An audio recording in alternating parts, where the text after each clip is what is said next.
If you thought Bloodborne was a twist in the Dark Souls model, well, you've got another thing coming. Sekiro is by far the least like anything else in From's library, yet their mark as a developer is unmistakable.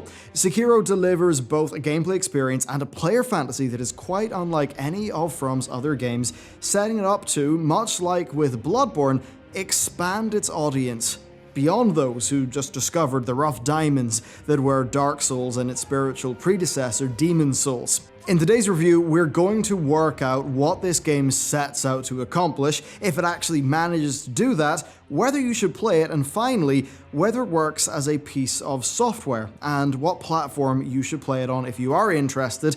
And believe me, it means more with Sekiro than it does with any other From title. Okay, so let's get into it. Unlike the more night-themed Souls games, in Sekiro, you play as a character called Wolf. Yep, for the first time in a From game, you have a defined player character, but worry not, their deliberately vague player discovery first narrative approach does remain intact.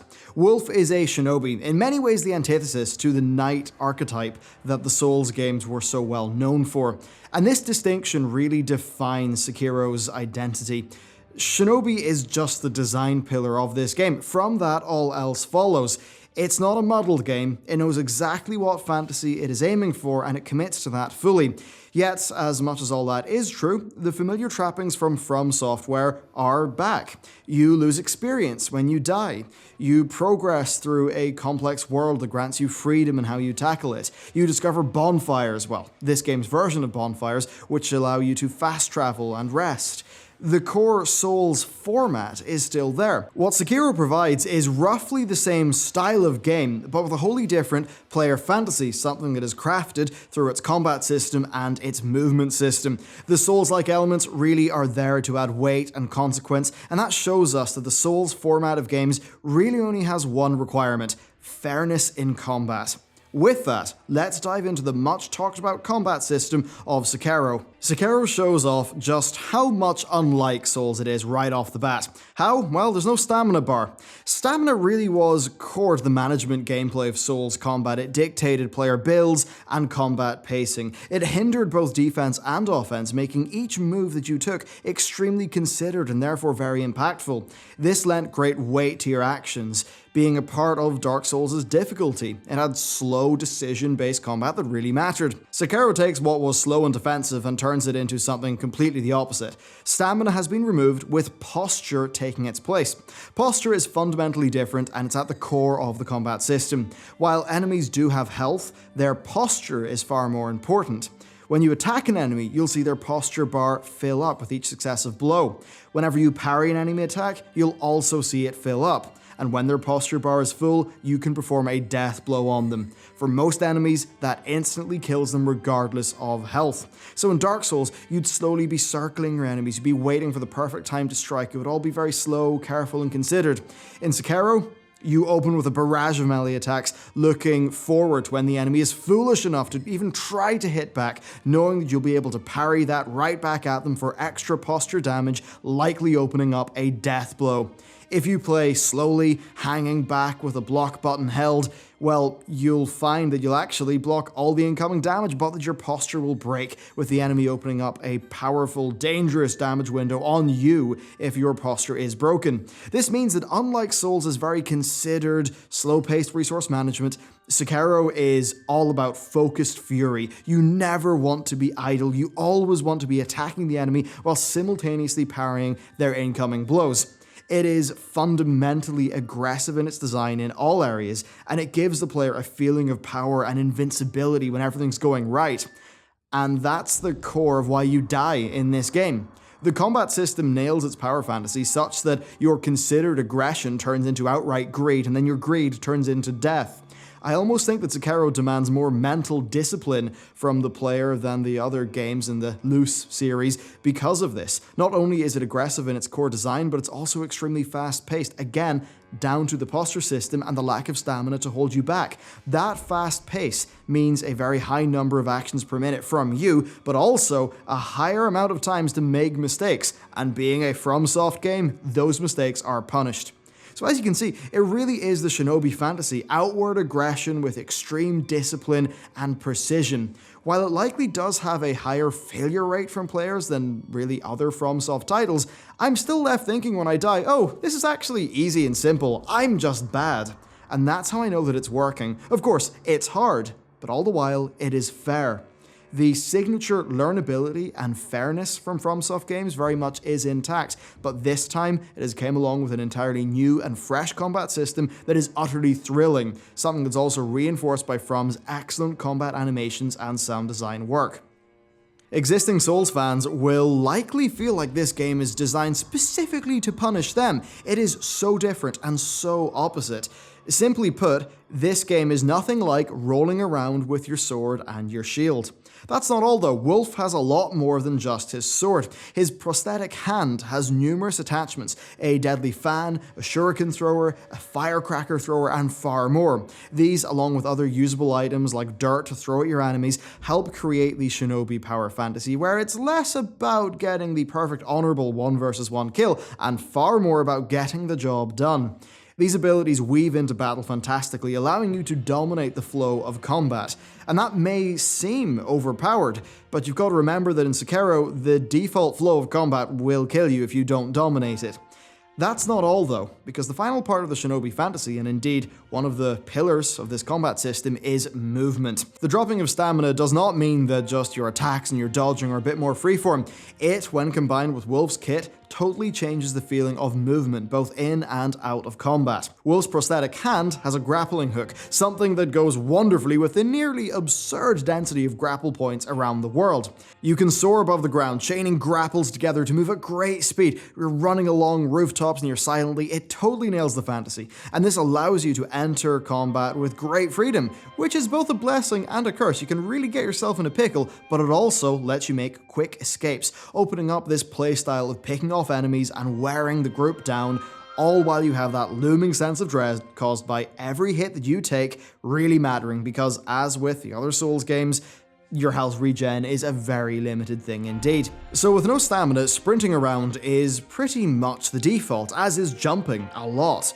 Sure, that might seem really powerful from a Dark Souls perspective or even a Bloodborne perspective, but as I said, the cost of not using your full capabilities is death, and this world will kill you quickly. As applied to world traversal, well, the freedom in movement is just joyous. The grapple is extremely satisfying to use, especially once you start chaining the grapples together, you're just soaring through the world. Being a shinobi as well, Wolf is a stealthy fellow. He can stick to walls, he can drop from ledges, he can enter sneak mode. Sneaking is a power that can be used to skip combat, but more often than not, it should be used to cut down the enemy ranks with precision before you properly go in. Indeed, that seems to be the intended playstyle.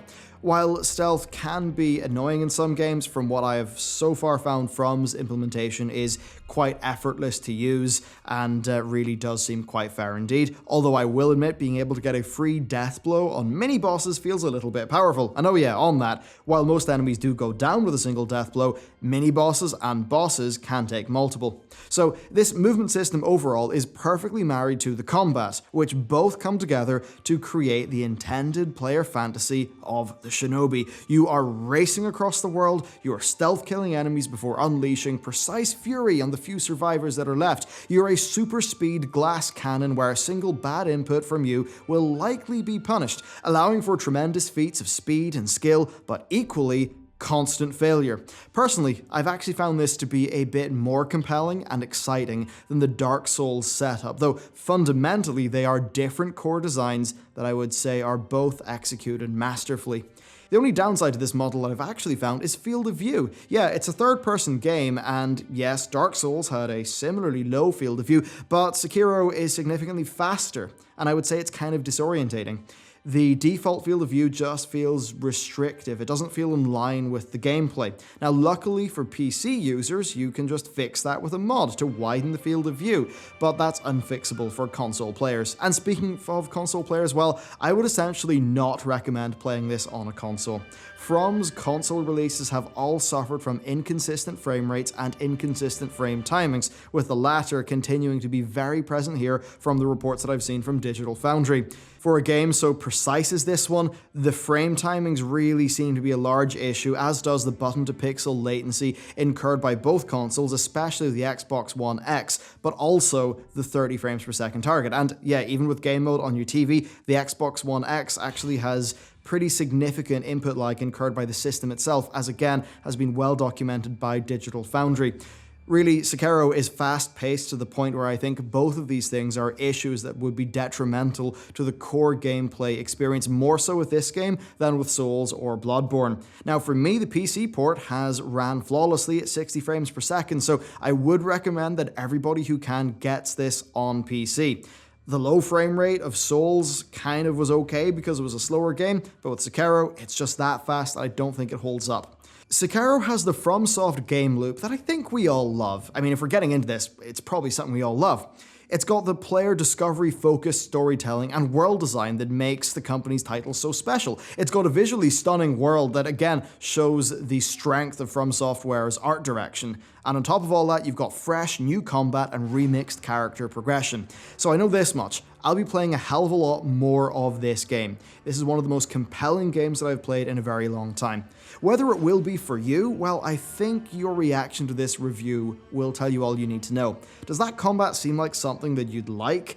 Do you want a game that tests your personal level of stoicism as much as it tests your muscle memory and your motor skills?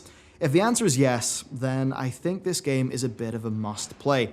And I know there are broadly a lot more things to cover with this, but I think from the perspective of somebody who has heard about this game and is thinking about whether they want to play it, really, what I've covered in this review is what I think you need to know. It's all about combat, it all flows through from that. So if that combat seems down, like if that's something you're down with, if the footage in this video seemed kind of cool, and bear in mind, it's not that great, I'm not that great, but if that seems up your alley, then I think this could be a really special game for you, even if you didn't particularly like the Dark Souls format. And for the people who love Dark Souls, well, I think you're probably still going to love this game as well, but it is going to require a little bit of mental rejigging because the combat system is different to the point where your Dark Souls skills will probably get you killed here. So that is pretty much what I think of this game after maybe 10 to 15 hours, I would say, probably more like 15. It's kind of hard. I felt like I got stuck in a bit of a time loop playing, and I basically found it impossible to put it down. I've got the first 2 bosses down, a whole bunch of the mini bosses, and I'm just making my way through the world at my own pace. I've already got my money's worth out of this game, and I know from what I've played that this is a game that I will just definitely continue playing and wholeheartedly recommend from my experience. So there you go, Sekiro Shadows Die Twice, another fantastic game from Software. This is kind of my impressions sort of thing. This is my thought piece on it. Let me know what you think. Let me know what you're feeling about the game right now from what you've played. And yeah, with that, thanks, and I will see you next time.